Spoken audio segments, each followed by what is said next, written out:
Welcome back to another episode of the Hardcore Casual with your boy, Bass the Kid. Now, got some good news. As a lot of you know, my stand broke about a month and a bit ago, and I was searching for a new one. I didn't want to get the same one. Luckily, I did find one, and it actually arrived at the house yesterday.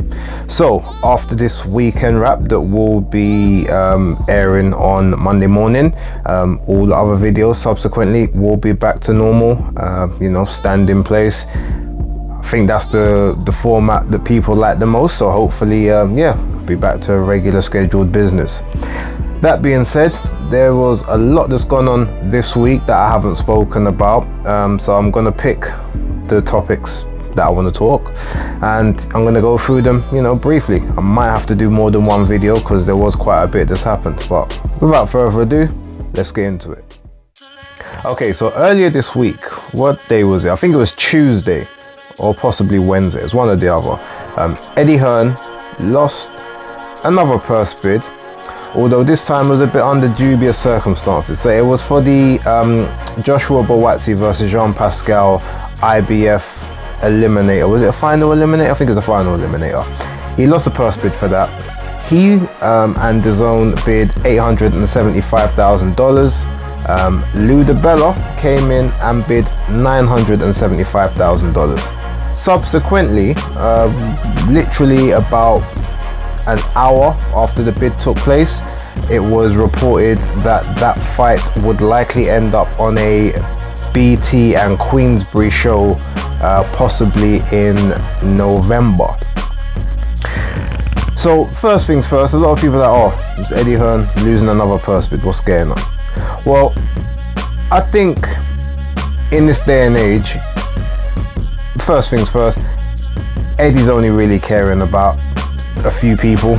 I think, if we're being totally honest, if your name's not Anthony Joshua, Canelo Alvarez, or Bam Rodriguez, I don't really think he's gonna throw the kitchen sink at you at this point.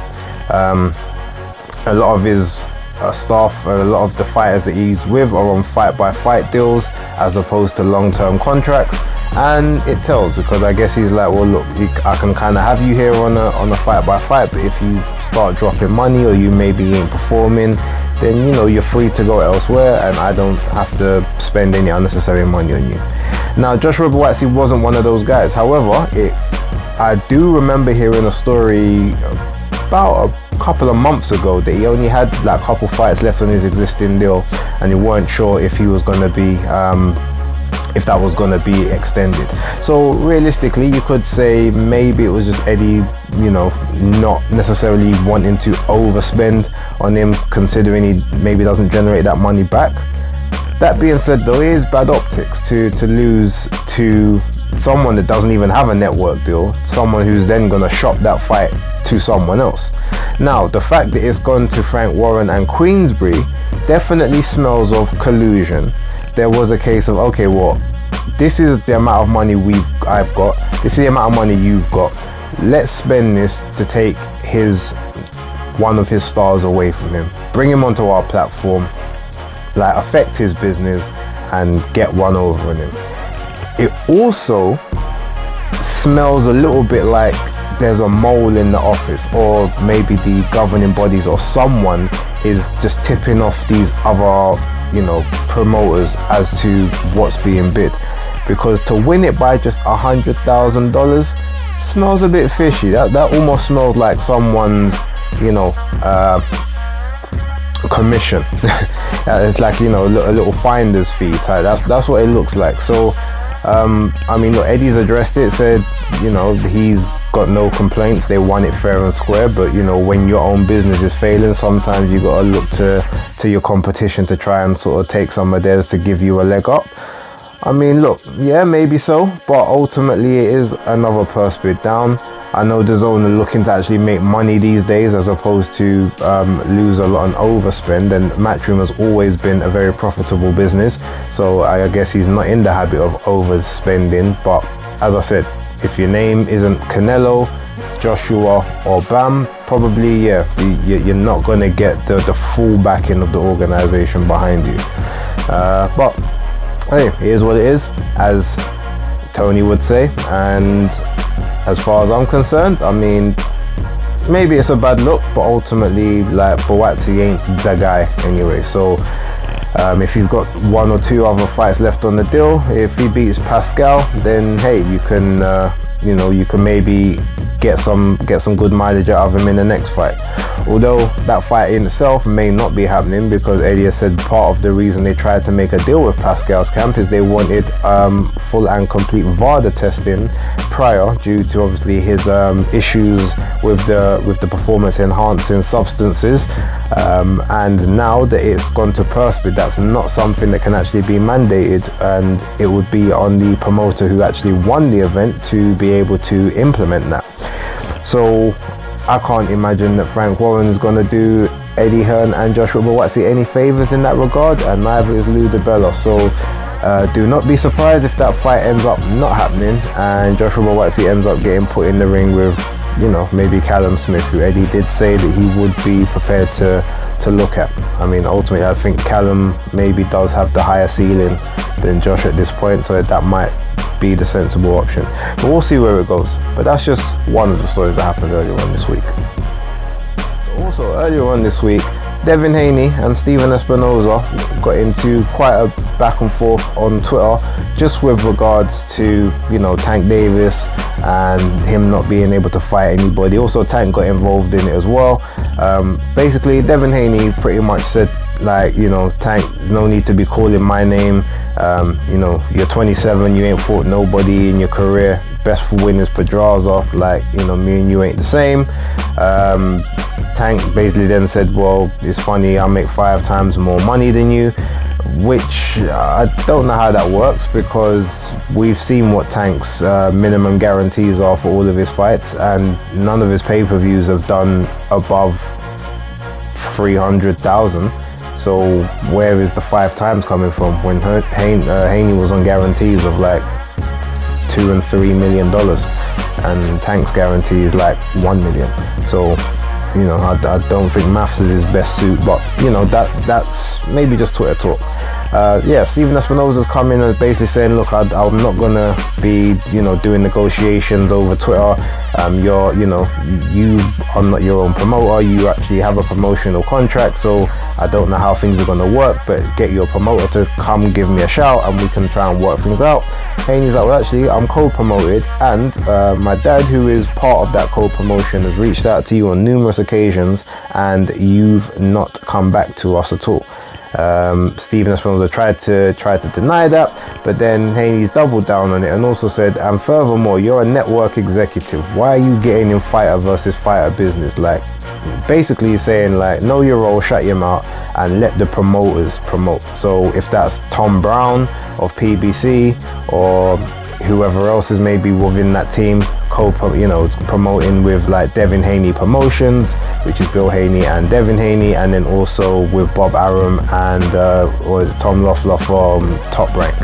So overall, I mean, look, I'm not gonna lie, I think that Devin's quite within his right, because Stephen Espinoza is a network exec. He's not a promoter. He's not the guy that makes the matches as such. So he shouldn't really be getting involved in that part of the business. It's very much like he just wants to be in the limelight. Again, someone trying to take shine that he doesn't deserve. But yeah, I thought that whole back and forth was quite entertaining. It was quite tasty. And yeah, I mean, look, Devin's been active on Twitter as of late, and there was a period in time when just when Lomachenko was initially supposed to be, Kambosos, Devin was a network free agent.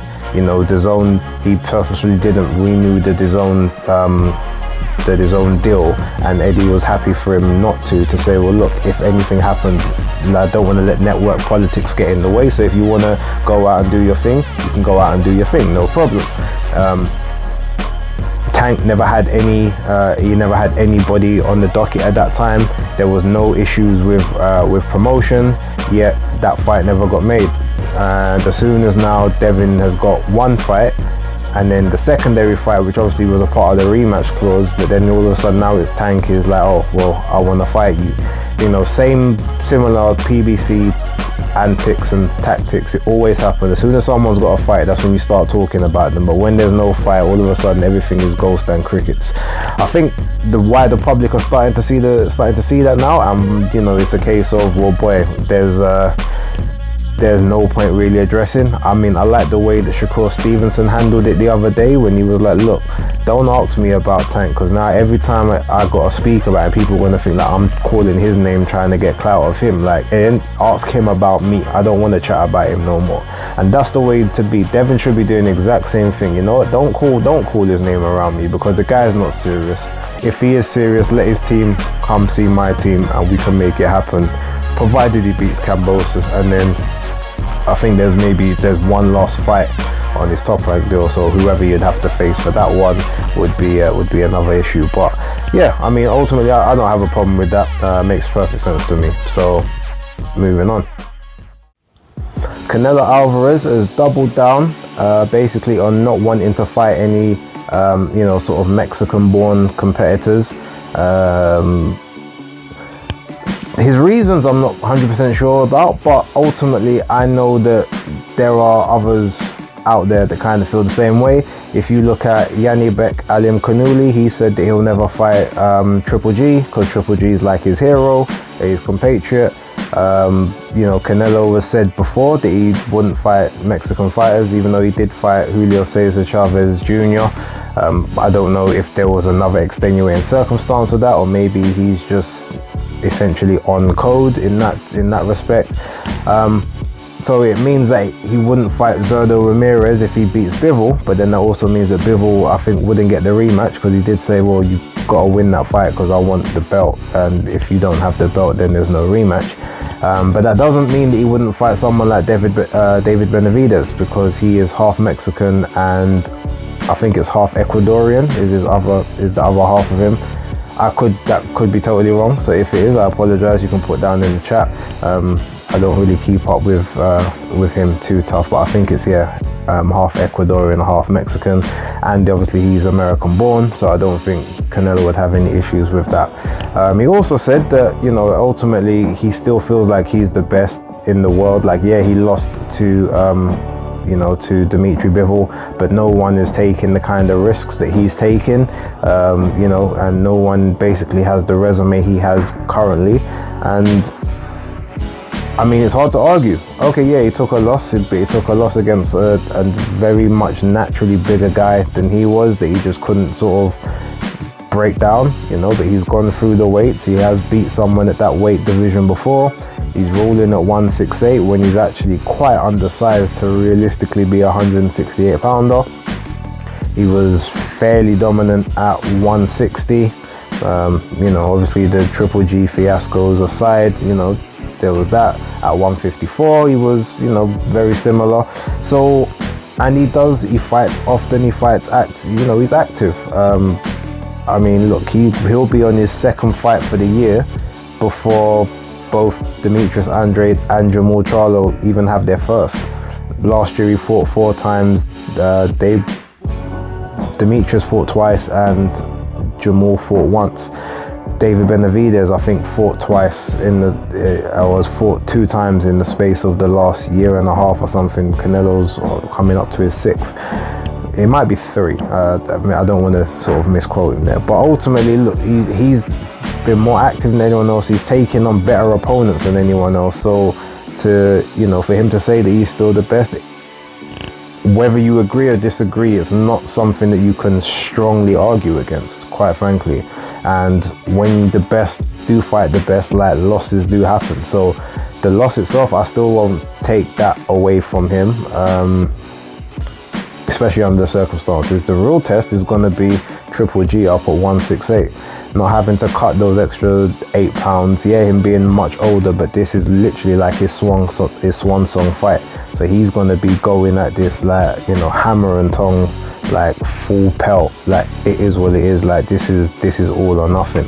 That will be the interesting factor, and it's only 2 weeks away. So yeah, looking forward to it. All right, guys, I'm gonna leave it here.